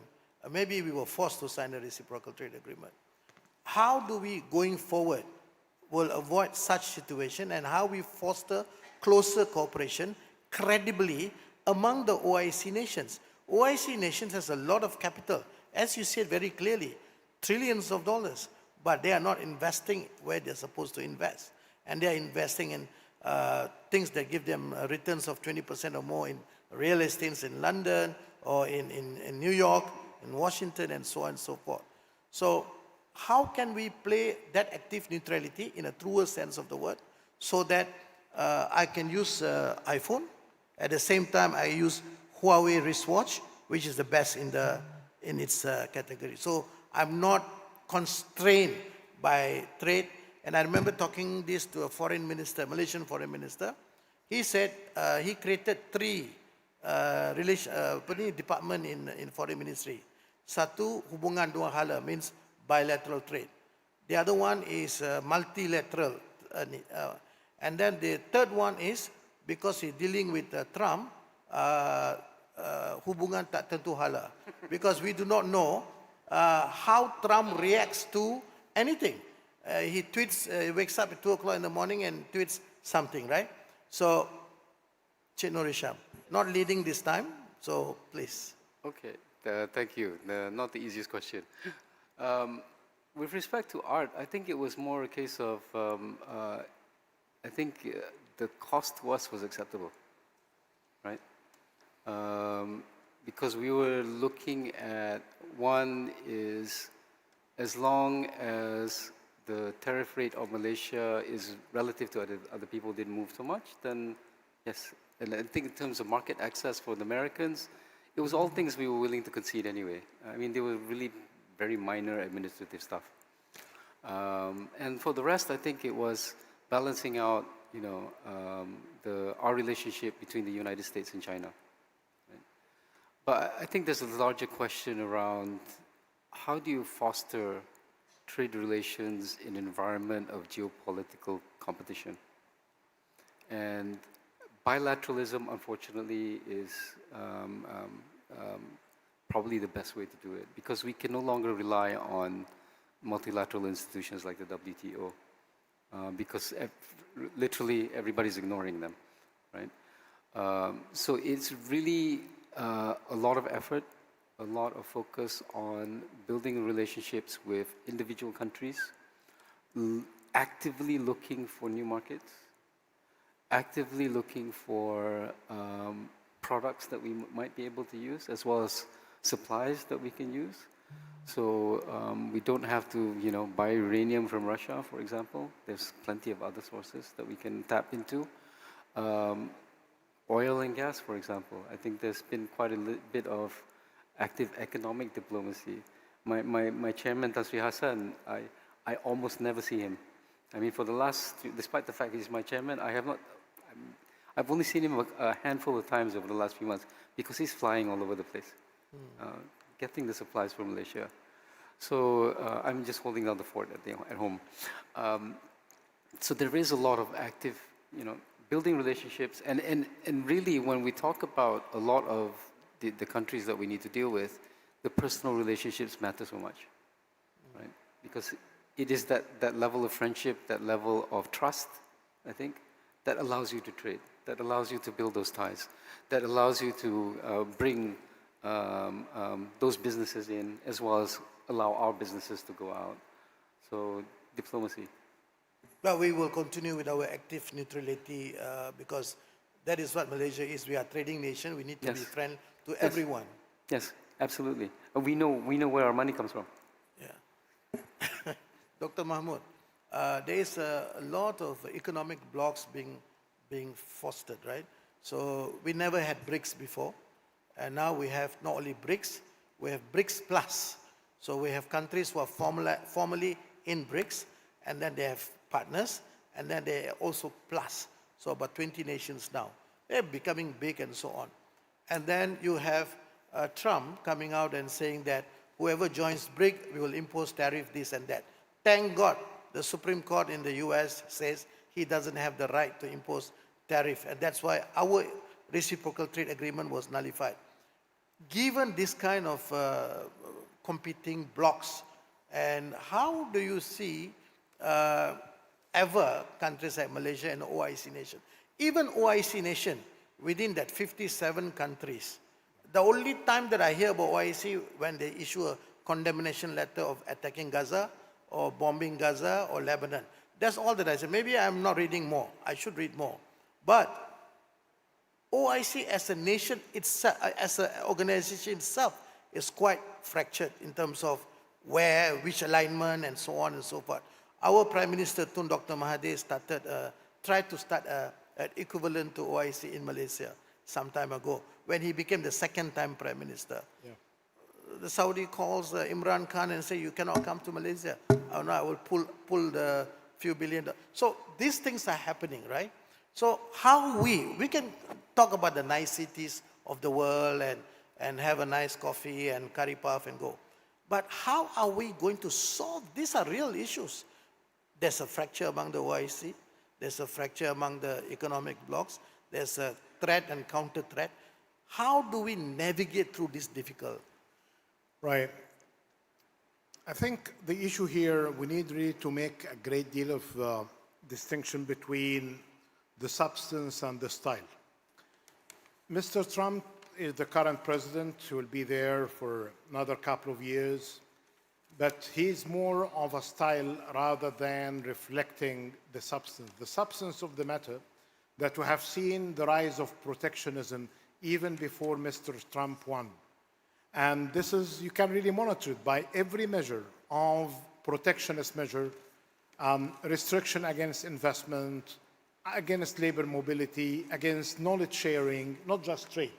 So those who say trade war, it's more of an overall economic war that we have been seeing for quite some time. And this has something to do with what I mentioned earlier about this issue of the rise of emerging powers, middle powers, and the incumbent powers. They are not at ease with this. So this, Mr. Trump, I would say, well, he's just reflecting a kind of a way of governing rather than the substance of governing, because Mr. Trump won, if I take a proxy, put a levy on BYD, the famous Chinese car. And then what happened in the regime after him, or the administration after him, under Mr. Biden, they increased the restriction from 27% by 100. It became 127%. But this had been in a very nice diplomatic way, without tweeting, without propaganda, without these kind of shocking kind of ways of introducing policies.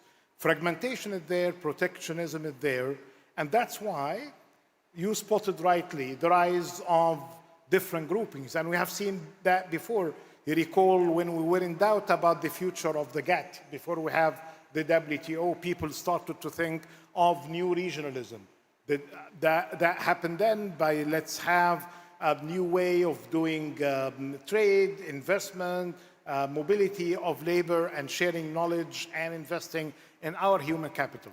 There are regionalism and regionalism. There is a regionalism that we need to welcome, like the ASEAN one. Open, benign, for peace, trading with everybody, investing with everybody, and seeking peace and stability within and with the rest of the world. And then there is the other kind of regionalism that is blocking trade outside it and is complicating the life for everybody who's around it. And I think this is not the welcomed one. I would say here how to deal with it. Yes, let's welcome this kind of regionalization. And on OIC, as you know, the Islamic Development Bank is the finance development arm of the OIC. I attended its conference, the annual meetings, just a couple of weeks ago in Baku. And actually the theme was very much about your question, is basic about the future of regionalism. Within the OIC, because many of the members, including Indonesia and Malaysia, are part of these kind of regional arrangements, but to have the OIC itself by improving trade, financial facilities, investments, guarantees, and trying to improve actually the information for the right point that you mentioned about that we have wealth funds that are not investing adequately, perhaps because they are not really achieving the opportunities that they are after when we talk about the risk-adjusted returns. Or perhaps the risk-adjusted return is there, but the investors are not aware of it, and they need to be more aware of it. I would say here just two things, and I'll summarize them with 3 Ds and 3 S's.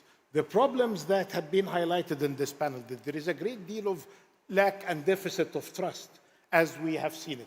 When you see this kind of deficit of trust, instead of talking about sustainability and collaboration, people speak more about sovereignty and security.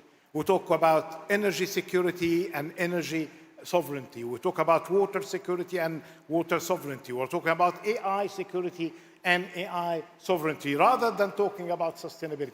I'm not talking compromise security, but I'm just noticing that there is more concern, perhaps for the right reason, because of the lack of trust. When you have deficit of trust, you get people to say, let's do better in securing the resources and have more control.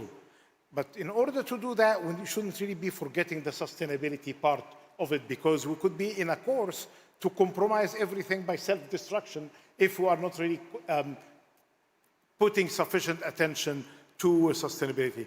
And the other thing I want to emphasize, which has been highlighted as well in the panel, this could be in your external relations, and I took note of what you mentioned about the approach of your Minister of Foreign Affairs. But then within the country itself, there is a great deal of work. As mentioned, what are we doing better in diversification? Yes, Malaysia have been doing a lot by not relying on 1 or 2 commodities, oil and some other commodities, to be more diversified. But what about the rest of the OIC countries that are still dependent on 1 or 2 commodities? The second, and diversification is key, and the test of these kind of shocks to the system is telling us that we need to diversify better by not just stretching ourselves, because there is sometimes bad diversification if you are not really realizing your comparative advantage. So diversification. Second, digitalization. AI, it's very much upon us, with us. It's a way of life now. It's not just a sector. So we need to do more in this. And unfortunately, if I see the map of preparedness of AI, and I see the OIC countries, it's very small number of the 57 countries that are ready today when it comes to human capital, digital infrastructure, regulations, and in areas related to flexibility and on the labor market. So they need to do more in the digitalization and AI. And finally, it's in the deregulations. Almost in every country, with very, very few exceptions, of the OIC countries, you see some entity not really doing the right thing for business, either government entities or some sort of favored enterprises. So we need to level the playing field, we need to deregulate, and we need to unleash the potential of people from localities, communities, to the larger enterprises in order to do better in this kind of complicated world. So we are not going to be waiting until there is going to be another election in a few months in the US. I can tell you, in whatever terms, nothing will change when it comes to these kind of protectionist measures, because the trend is there, and it's just the style that will change if there is a change either in the Congress or the White House or both. I think Trump's intensity is quite different from every other president ever in the history of the US, so we take it. Tan Sri, the final question to you, Tan Sri AZLAN, yeah? you've heard so many things today. The geo-economic challenges, the meetings of OIC and meetings of OIC with great baklawas and lamb mandis, but when it comes to the deliverables, and we have seen that not sufficiently done. And they can do better, they can do more. In fact, they're quite fragmented. How would you advise, say, put a cap of Cik NURHISHAM now, how you advise our Prime Minister, this government, to handle and manage this kind of turbulence? This is the age of turbulence. I mean, with Trump being a president, we never know what's going to happen, forget about next day, next 1 hour. How are you going to advise Malaysia, and more importantly, the Muslim nation, in dealing with this whole parameters? You started by, I think people didn't realize that you asked, I mean, in the opening you asked, OIC still exists? You asked that, right? The famous joke, everyone knows that. OIC. OIC, then is the NATO, basically no action, stop only. See, I've been interacting a lot with, at least with respect to Malaysia, about planning, about visioning, setting directions, all sorts of things. And Tan Sri, well, I remember that we both sit in a committee called NDPC in Malaysia, National Development Planning Committee, where all the master plans, all the road maps, and all sorts of things pretty much has to land in that committee first. But the problem with us is truly, I think Malaysia, we know a lot of things. Almost all problems that we are facing today, I brave to say that we have identified this problem. We know this problem at least more than 10 years ago. Name it. Food security. We have been discussing about planting corn and everything for years. Even there's a blueprint about how to make sure that we have enough corns. We talk about unemployed graduate, we talk about foreign workforce. In the 9th Malaysia plan, when I first seconded to EPU, there is a statement somewhere there, we're so concerned about the rising of foreign workforce in the country. But, there's a policy statement saying that the government, basically the nation, will try to reduce our dependency on all this foreign workforce. But instead, it goes the other way around. The problem was unemployed graduate when it first spotted somewhere in 2004, 2005. But the problem is getting worse and worse. Cost of living. I remember sitting in one committee then, Tan Sri Mahyudin was the Deputy Prime Minister. I think it was in 2012 or 2013, something like that. And then we established NACOL. And allow me to say this, the first meeting that the Prime Minister called before moving in the office is to call everyone, it was on Sunday, to address the cost of living. And in 2 weeks, we should be able to have a way forward of attending cost of living. And the cost of living problem is rising. You know, specifically Malaysia, the problem that we have is not about not knowing our problems. The problem that we have is that we are not able to execute what we have laid down. I heard in the previous session about education.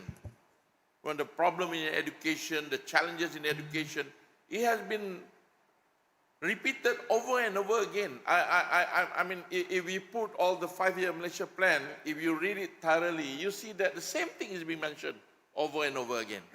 That's why my concern is that about who is accountable. There should be a group of, a dedicated, it cannot be government. Most of the plan in Malaysia, the ministry that launched the plan is the one that come back and report the plan. Surely the answer will be that everything is great. I remember when the blueprint for education, the minister was announcing the outcome of it. The next, was celebrating all the success. The next day, Prime Minister DATO was saying that PISA is going down. What happened to this country? You know, you see a very contrasting reading about where we are heading. So accountability is very important. I just mentioned to Hisham on the 4th of August, for your information, this 27th of July is 3 years of economy Madani. So my office, our institute, we will organize a forum over 3 years of economy Madani. I even brave to ask ministers even, how many of you remember the 7 targets of economy Madani? Most don't even aware and don't know what's going on. So these are the challenge. You know, the challenge is that it's about to execute things. I mean, of course, there are novelties in all the targets, but the problem is that who is doing what, who are monitoring that, who are reporting that, and we just based on luck. We just based on luck. Let's take one. The compensation for employees, the CE. For years we've been talking about the CE in Malaysia is very low. At around now is maybe around 33% maybe. We want to go to 45%. On the Labor Day, the Minister of Labor says that the goal is to go to 45%.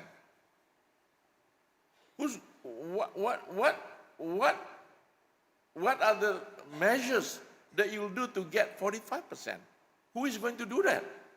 Who's going to report that? If you look at the charts, trust me, in less than 10 years, you will never be able to reach that. So challenge is execution. We need accountability. I would suggest one. I would suggest that for all plans that we launch, we must have a more independent committee to evaluate, and it has to be reported sequentially so that we make sure that most of the plans are spent for 5 years, 10 years, and things like that. Everything that was laid down is executed. There are tiang lah, ombak lah, pillars lah, macam-macam gelaran kita bagi kepada all the structures. You know, all the ikhtiar and everything. Teraju got 32 ikhtiar. What happened to the 32 ikhtiar? You know, I think this is, at least for Malaysia, and I believe many other countries as well, that when we have a plan, we have to be accountable to deliver that. Thank you. Thank you, Tan Sri. I think he talked a lot about execution. He talked about blueprints, green prints, yellow prints, purple prints. There are many prints, but whether that is translated into real action. And thirdly, you cannot mark your own papers. Tan Sri ZETI, you can't mark your own papers. So you need an independent. I think that's a very good sum up of everything. Is there any questions? Maybe we can take one question from the floor. Ada siapa-siapa? Bukan senang dapat all this type of people. I think just now Cik NURHISHAM was listening very carefully of what Tan Sri was talking about. So this is something for you. The execution, cannot mark your own papers. No more blueprints, more action. Siapa yang katakan tadi? Okay. Can you name yourself, where are you from, and in brief? Bismillah. My name is Ashraf Goma. I'm working with MBSB Islamic Bank. And my question has to do with facilitating more trade. I had the good fortune of meeting Dr. Omar Chapra, rahimahullah, and when I was in Saudi Arabia, and I asked him, what is our goal in Islamic economics, Islamic finance? And he said something that became my North Star. And he said that we should seek to make the financial system rahmatan al-alameen, to make it a mercy. And he quoted the ayah, وَمَا أَرْسَلْنَاكَ إِلَّا رَحْمَةً لِلْعَالَمِينَ. So my question, and Tan Sri ZETI particularly, you mentioned we need revolutions, we need big changes in Islamic finance. Practically, how can we facilitate more investment into the OIC countries when, because we have a system of, credit ratings, and, due to that, many of those countries are not investment grade, and, the instruments that we use in Islamic finance are by and large debt instruments. And so it's difficult for financial institutions, maybe even central banks, to make investments into those countries using the instruments that we have. So I just wanted to maybe hear some of your thoughts on that. Barakallahu feekum. Tan Sri? Tan Sri, would you like to address it? No, Oh, Dr. Mahmoud. No. I didn't get all of the question. Okay, I could Dr. hear Mahmoud then. that he was asking, how do you get the investments Into OIC countries. into OIC countries? I think this is all about having the projects, what is to be funded. This is the role of Islamic finance. It has the mechanism of raising sukuks. In fact, as we are talking, I think they are raising global sukuk, Malaysia is. And this is really very exciting. But you need the underlying project. And you have to demonstrate to the market that this project is viable and what it will yield in terms of production.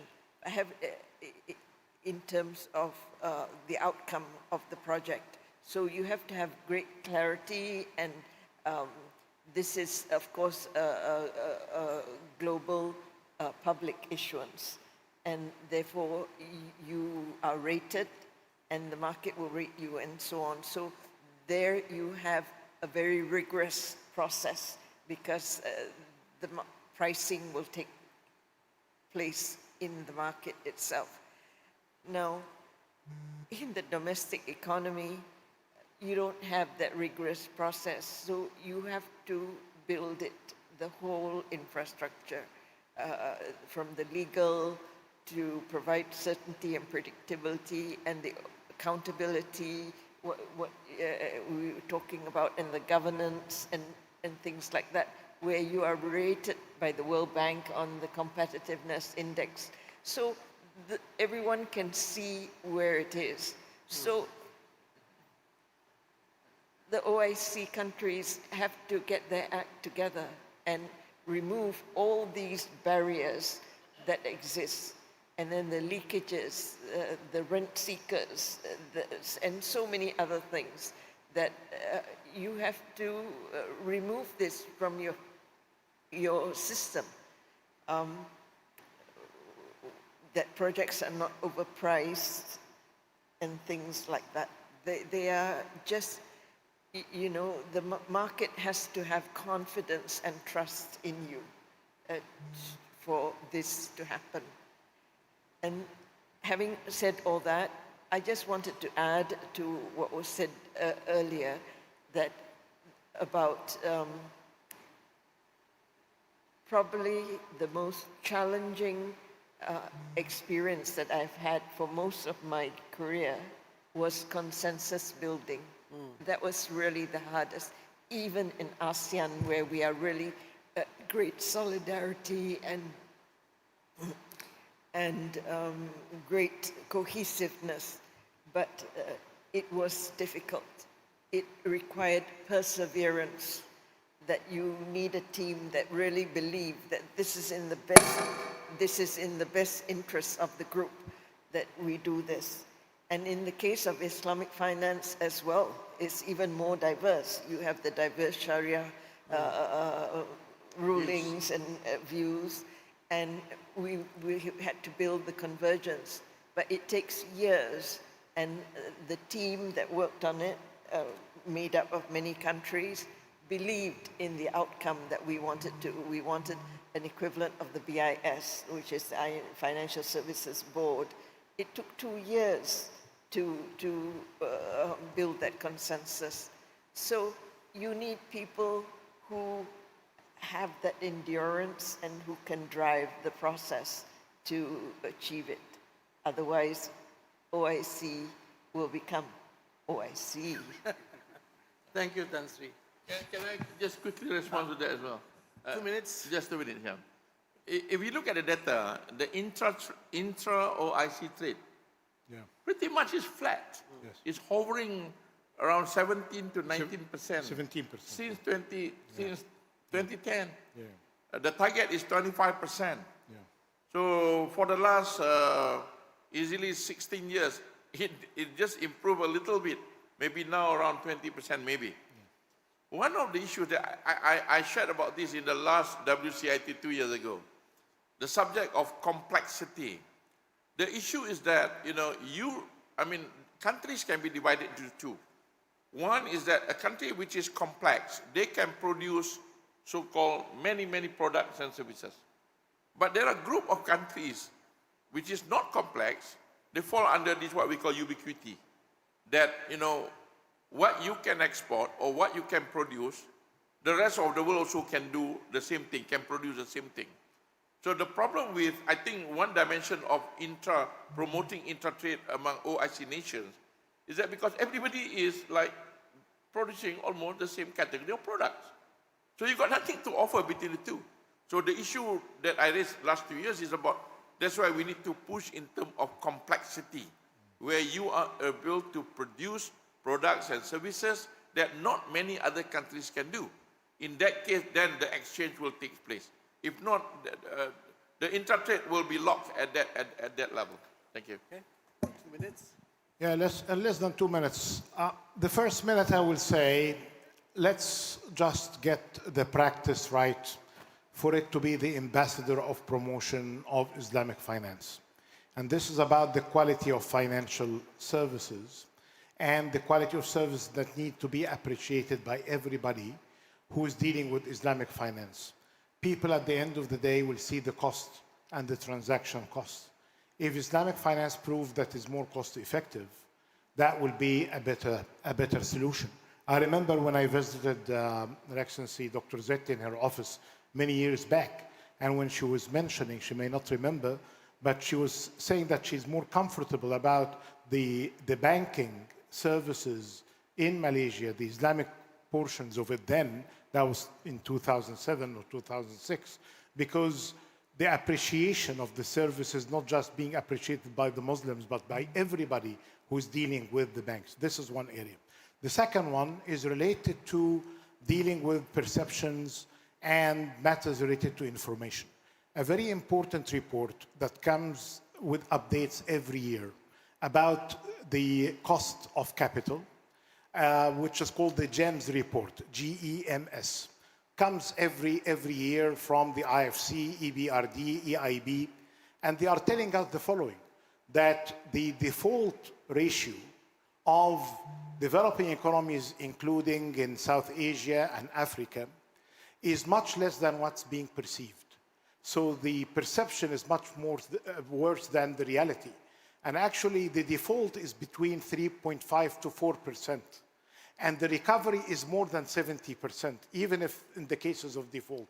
So when you spread this kind of information about the opportunities of investment, including in the countries of the OIC, that can really encourage more, I wouldn't say more risk-taking, but at least to take more realistic risk-taking and not to avoid the opportunities. But it starts and ends with better knowledge and better training. And now I think we are very much different from where we were back in 20 years in terms of the toolkit that is available in Islamic finance, from tools for financial inclusion, fintech and microfinance, to, as mentioned by Dr. ZETI, long-term finance like in Sukuk that can really be a source of good funding for major infrastructure projects, which is basically the majority of funded required for development and for climate as well.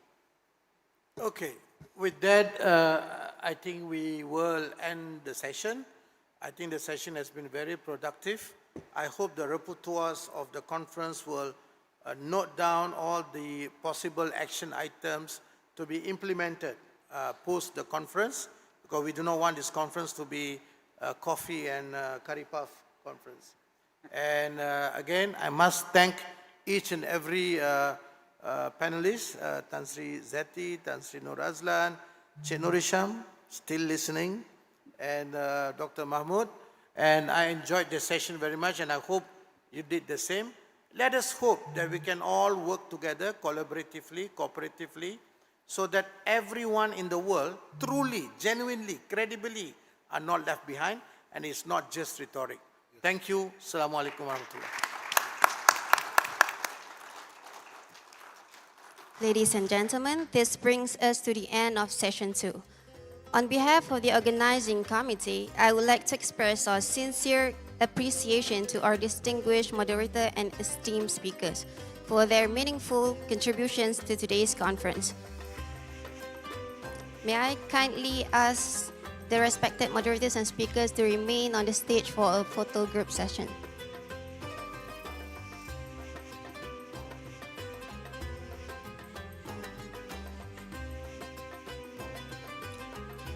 To all guests, this marks the conclusion of Day 1 of the World Conference on Islamic Thought and Civilization.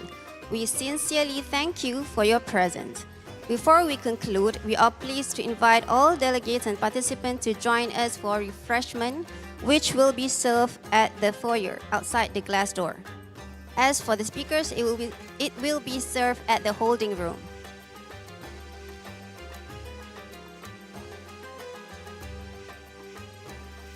We look forward to welcoming you back tomorrow for Day 2. Until then, we wish you a pleasant evening and a safe journey. Wabillahi taufiq wal hidayah. Wassalamualaikum warahmatullahi wabarakatuh. Thank you.